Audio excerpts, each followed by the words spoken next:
गरुडगमन तव चरणकमलमिह मनसि लसतु मम नित्यम् गरुडगमन तव चरणकमलमिह प्रथमं शैलपुत्री च द्वितीयं ब्रह्मचारिणी तृतीयं चन्द्रघण्टेति कूष्माण्डेति चतुर्थकं पञ्चमं स्कन्दमातेति षष्ठं कात्यायनीति च सप्तमं कालरात्रीति महागौरीति चाष्टमं नवमं सिद्धिदात्री च नवदुर्गाः प्रकीर्तिताः.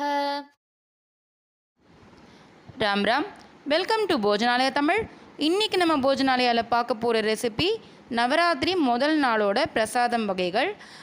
இந்த ரெசிபிஸ் ஒவ்வொன்றும் எப்படி பண்ணலான்னு இப்போது நம்ம டீட்டெயிலாக பார்க்கலாம். இந்த வீடியோக்குள்ளே போகிறதுக்கு முன்னாடி நம்மளோட போஜனாலயா தமிழ் சேனலை மறக்காமல் சப்ஸ்கிரைப் பண்ணிக்கோங்க. இது இப்போ ஒவ்வொன்றா எப்படி பண்ணுறதுன்னு பார்க்கலாம்.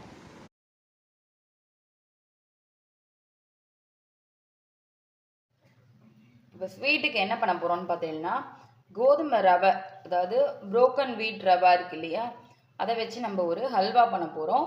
அதுக்கு நான் என்ன பண்ணியிருக்கேன்னா, கொஞ்சமாக கோதுமை ரவை நான் உங்களுக்கு இன்னைக்கு பண்ணி காமிக்கிறதுக்காக கம்மி குவான்டிட்டியில் எடுத்திருக்கேன். குட்டி கப்பால் ஒரே ஒரு கப்பு கோதுமை ரவை எடுத்து இந்த மாதிரி ஊற வச்சுருக்கேன். இது வந்து ரொம்ப நாழி ஊறணும்லாம் கிடையாது, மேக்ஸிமம் ஒரு ½ அன் ஹவர்லேயே ஊறிடும். நிறைய நேரம் ஊறினாலும் தப்பில்லை. இதை என்ன பண்ண போகிறோன்னா, மிக்சியில் போட்டு அரைச்சி தண்ணி வந்து இப்போ இதில் நான் ஒரு அரை டம்ளர் தண்ணி ஊற வச்சுருக்கேன், தண்ணி விட்டு ஊற வச்சுருக்கேன். இந்த அரை டம்ளர் தண்ணியை விட்டே அப்படியே இதுக்கு மேலே தண்ணி சேர்க்க வேண்டாம்.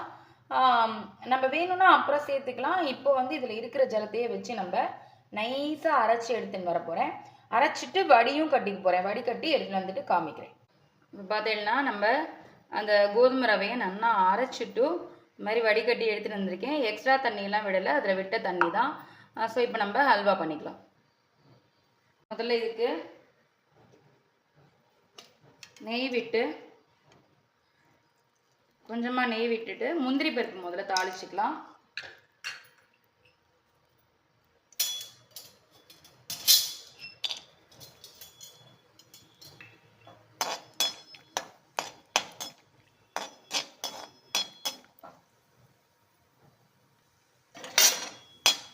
முந்திரி வறுப்பட்டுறது இது தனியாக ஒரு கிண்ணத்தில் எடுத்து வச்சுக்கலாம்.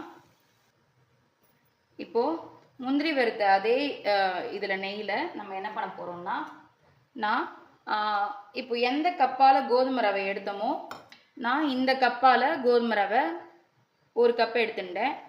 குட்டி கப்பில் ஒரு கப்பு கோதுமை ரவை, இதால் 2 மடங்கு வெல்லம்.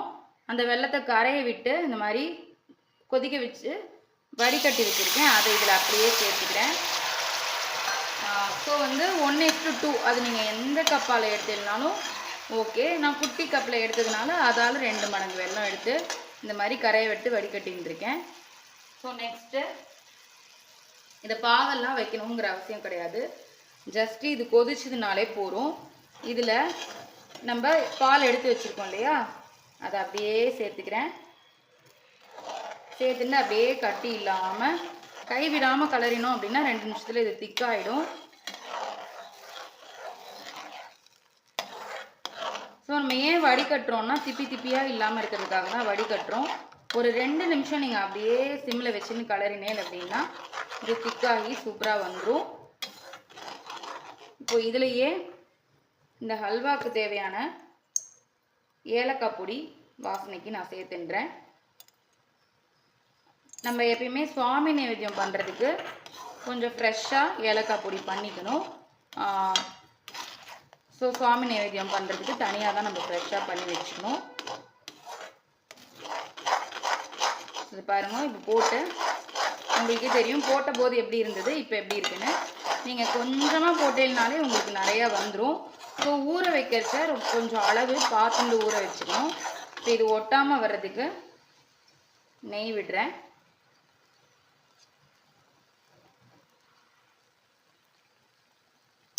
இது நெய் நிறையாலாம் வாங்காது.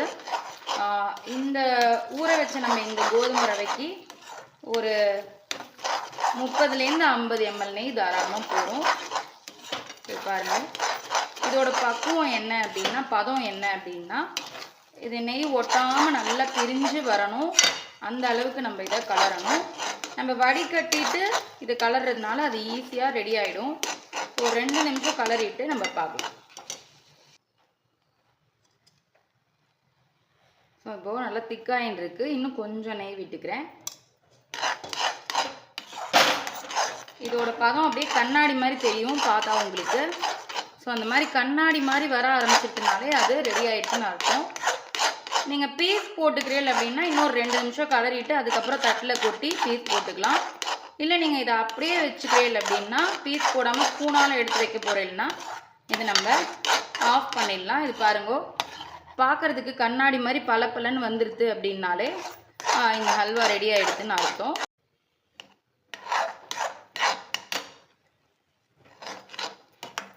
இப்போ இதில் வறுத்து வச்ச முந்திரியை நம்ம சேர்த்துடலாம். ஸோ இது இப்போ சூப்பராக ரெடி ஆகிடுது.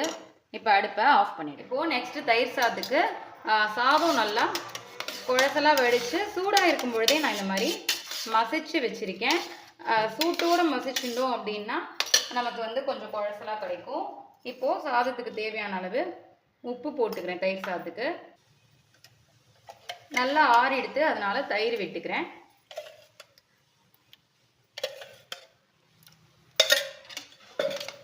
நான் கலந்து விட்டுண்டு இப்போ தயிர் சாதத்துக்கு ஒரு தாளிப்பு போட்டுடலாம். இழுப்பக்கரண்டியில் எண்ணெய் விட்டு வச்சுருக்கேன். கடுகு, உளுத்தம்பருப்பு,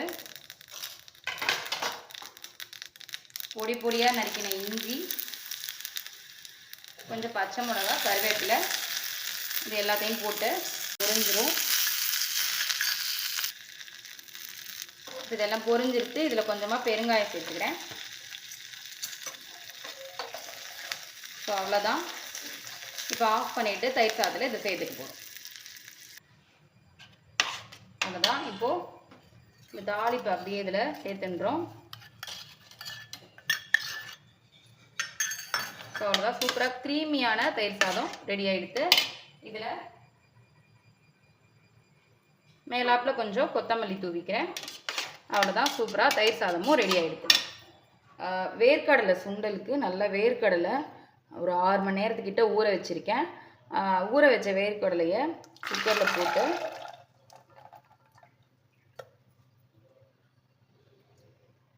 நல்லா இதுக்கு மேலே வரைக்கும் ஜலம் இருக்கிற மாதிரி விட்டுக்கிறேன்.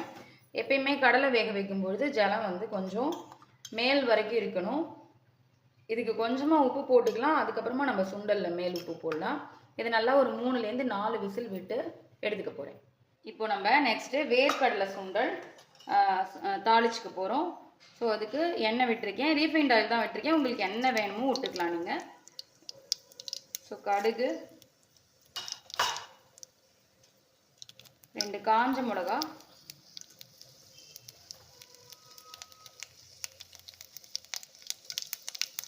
அதுக்கப்புறம் பெருங்காயம்,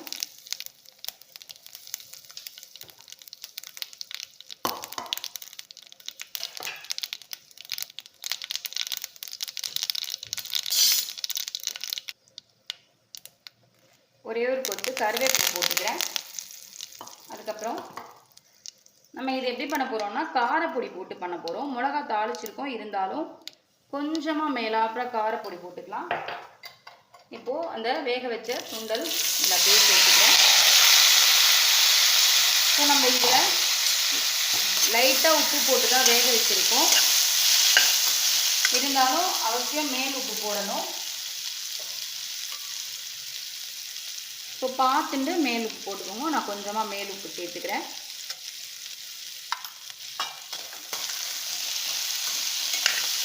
ஸோ இது வந்து நல்லா ஊற வச்சுட்டு நம்ம 4 விசில் விட்டதுனால நல்லா வெந்தும் இருக்குது, அதே சமயம் நல்லா முழுசு முழுசாகவும் இருக்குது. ஸோ இப்போ இதில்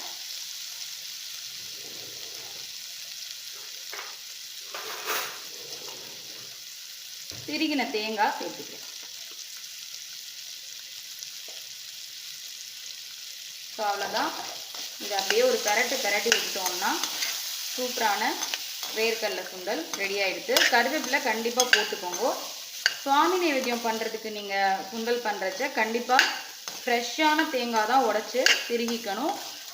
இப்போ காத்தால பண்ணினது சாயங்காலம் போடுறது, முதல் நாள் பண்ணினது, அந்த மாதிரி சாப்பிட்டது எதுவுமே நம்ம சுவாமி நைவேத்தியத்துக்கு யூஸ் பண்ணக்கூடாது. ஒரு சின்ன தேங்காயாக உடைச்சின்ட்டு திருகி சுவாமி நைவேத்தியத்துக்கு யூஸ் பண்ணிட்டு அதுக்கப்புறம் நீங்கள் அதை வந்து நைவேத்தியம் பண்ணாத ஐட்டங்களுக்கு சமையலில் சேர்த்துக்கலாம். ஸோ அவ்வளோதான், இது பெரட்டி விட்டாச்சு. நம்ம தேங்காய் பச்சை ஸ்மெல் போகிற அளவுக்கு லைட்டாக பெரட்டி தான் போதும். சூப்பரான வேர்க்கடலை சுண்டல் ரெடி ஆகிடுது. ஸோ இன்றைக்கி நவராத்திரி டே 1 பிரசாதம் ரெடி ஆகிடுது. மார்னிங் வந்து ஸ்வீட்டுக்கு கோதுமை அல்வா, கோதுமை ரவா வச்சு சிம்பிளாக டக்குன்னு பண்ணுற மாதிரி ஒரு ஹல்வா. இது ஆற பார்த்தீங்கன்னா நல்லா சூப்பராக உருண்டு தரண்டு திக்காக வர ஆரம்பிச்சிடும். சூட்டோடு இருக்கும் பொழுது கொஞ்சம் குழன்னு இருக்கிற மாதிரி இருக்கும். ஆறிட்டுனா சூப்பராக வரும்.